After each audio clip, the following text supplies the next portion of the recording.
où l'avenir de l'intelligence artificielle repose aujourd'hui sur une seule machine. Une machine qui représente l'apogée de la technologie de l'humanité. Un chef-d'œuvre de science-fiction.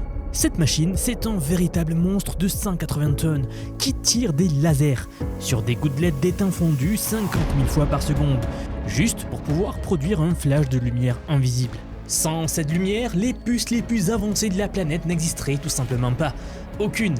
Pendant des années, cette technologie, la lithographie EUV, a été le sommet absolu de l'ingénierie des semi-conducteurs.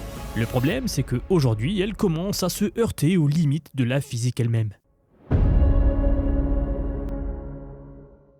Alors, pour franchir ce mur, plusieurs pays sont en train de construire quelque chose de complètement différent.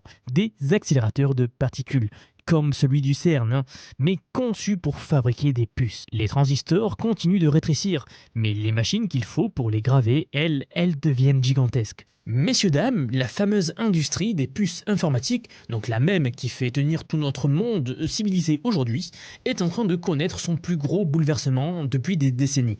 Alors nous allons voir ça aujourd'hui. Vous savez, la plupart des gens pensent que la course à l'IA, c'est une histoire de GPU, donc de puissance de calcul. Nvidia contre AMD, carte graphique, data center, etc. En réalité, la vraie bataille est beaucoup plus fondamentale que ça. C'est une bataille sur la lumière, en quelque sorte. Vous savez, pour fabriquer un processeur moderne, il faut graver des structures de quelques nanomètres sur une feuille de silicium pur, qu'on appelle les galettes ou les wafers en anglais. Cette gravure, on arrive à la faire avec un faisceau lumineux.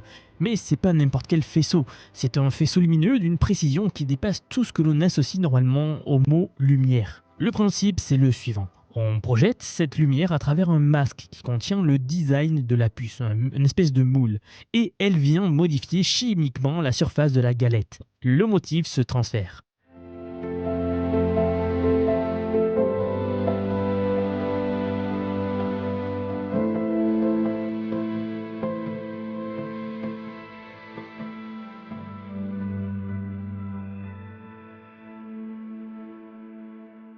Fondamentalement, c'est de la photographie, vraiment.